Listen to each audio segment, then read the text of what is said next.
point gained or 2 points lost. A frustrating evening for Chelsea fans.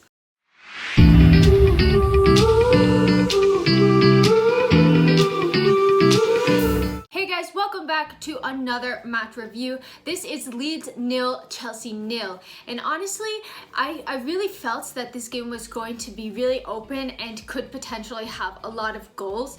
And so it was really frustrating to see that Chelsea failed to score against a team that has conceded the 4th most goals in the Premier League so far this season. And honestly, I just feel like Chelsea really need to do better. But we're going to get into all of that in the video.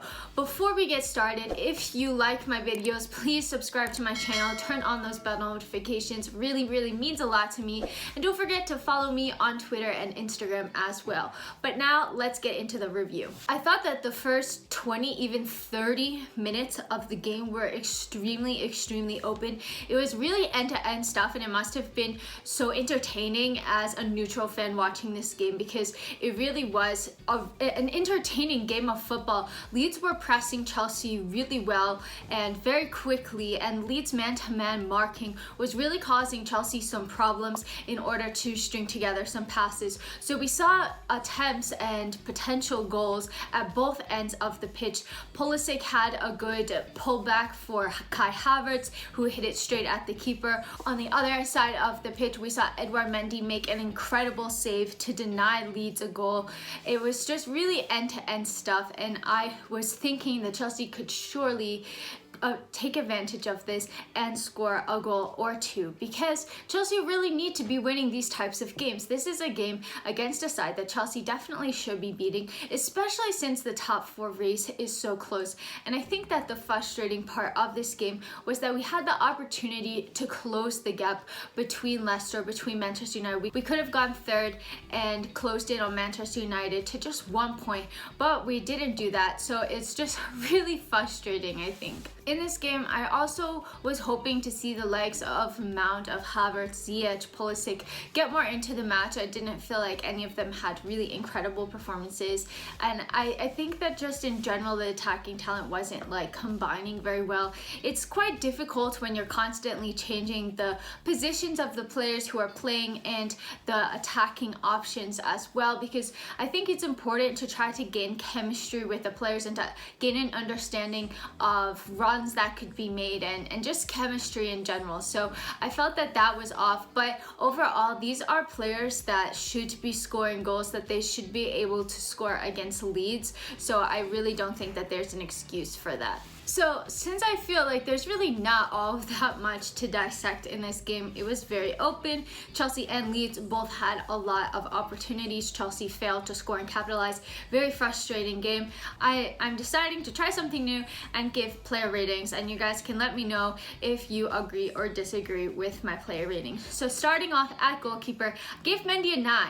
That's the highest score that I gave. I think that he was the man of the match. I don't like giving man of the matches during draws, but if I had to choose one, if I had to choose a standout player from Chelsea, it would be Edouard Mendy, because he made 2 absolutely incredible world-class saves to deny Leeds. So it was another very impressive performance again. He adds another clean sheet to his list. He really has been a great signing for Chelsea. I think he goes a little bit under the radar sometimes, but massive performance from Mendy to save Chelsea a point in this fixture. Next, I'm kind of looking at the back 3, and then I'll move up to the attackers. So Azpilicueta, Christensen, and Rudiger, not much to complain about. They kept a clean sheet. I thought that Rudiger had a couple of great headers. Christensen put in another great performance as well. He had one pass that he completely mispassed to a Leeds player, and it almost resulted in a goal. So it was a massive let off for him. So I've given Christensen and Rudiger 7, Azpilicueta 6.5. You could give Azpilicueta a 7 as well. I just felt like the other 2 were a little bit more into the game. Now looking at Conte and Jorginho, I gave Jorginho a 7. Really did what he was expected. I don't think he had an outstanding performance, but I don't think that it was terrible, and I do think that he helped to control the tempo a little bit. Conte, I gave a 7.5. I don't know if that could even be a little harsh. That's why I typically don't like doing player ratings. Could even give him an 8, really. I thought that he was all over the pitch. He was really great defensively. He was contributing offensively as well, especially on Leeds' corner kicks. I felt like they were they were targeting the space that Conte was in, but he was just heading out the ball. And I was thinking, like, how funny it is that arguably one of our shortest player, if not our shortest player, is heading out the ball. But another really great performance from N'Golo Kante. Again, I gave Mason Mount 6.5. I didn't feel that he really got into this game. I thought that he had a couple of good plays, but overall I really wish that he would have gotten more into this game. I gave Christian Pulisic a 6. I thought at the beginning stages, the first 20 minutes or so, he looked pretty good on the right hand side. We have to remember Pulisic has not played many minutes. I really didn't expect that much from him. I also don't really like him playing on that right hand side. He was playing wide, I think he was doing what he was asked. He made a couple of good dribbles, but then after that he really just faded and I didn't see much of him into this game. So it was a step into the right direction, still nowhere close to where I want to see Christian Pulisic playing, but it was okay. In regards to Ben Chilwell's performance, I really didn't think that it was great. I thought that Rafinha was really getting the best of him a lot of times, and I didn't think that he looked fantastic going forward either. I thought that he had one opportunity to cross the ball into Pulisic, and Pulisic was free, and he just didn't read the run, didn't get his head up in time. And then by the time he made the pass, Pulisic was already marked by Leeds players. So I really felt that it was a frustrating performance by him. I didn't think that it was great by any means. I would have been nervous to have Alonso on given Leeds pace on the ball and their pressing, but I do think that Ben Chilwell does need to improve, so for this reason I give him a 6. Next we move on to Hakim Ziyech. I really didn't think that he had a good game. I really hoped for more of him. I felt that he was losing control of the ball, losing possession a lot, and it was just a bit frustrating to watch him play. He made a couple of good passes with that left foot that we can see, but then you just see him lose possession. So it's frustrating because I don't think that he really had the time and space on the ball, and I expected him to have a little bit more against Leeds, but he really didn't against their press. So I don't think that we were able to see the best out of Hakim Ziyech, and it was more or less a really frustrating performance for me from him.